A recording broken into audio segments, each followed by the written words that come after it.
After facing harsh criticism for his role leading up to the Lewiston tragedy last October, Sergeant Aaron Skolfield is now picking apart the Independent Commission's final report and says chunks were omitted from his side of the story. The investigation did not show all of the unvarnished facts.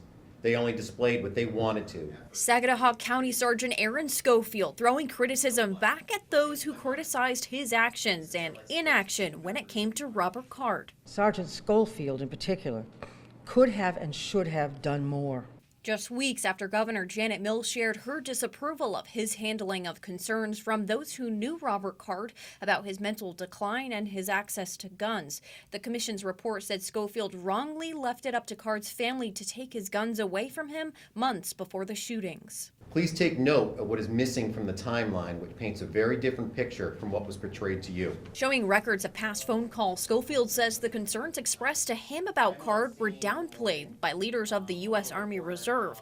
And while the final report explains Skolfield was at Card's home for only 16 minutes to perform a wellness check on September 16th, but rather hours. The commission knew that.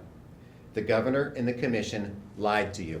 Skolfield says he thinks the reason for the alleged omissions is that the state has a program that could have helped Card and others like him, but isn't used enough. It's called a progressive treatment plan, making sure an individual in crisis gets the help they need and sticks with it. If they don't, they can be mandated to get psychiatric care. Governor Mills has made sure that people who can make referrals to PTP have not been trained or even made aware of the program.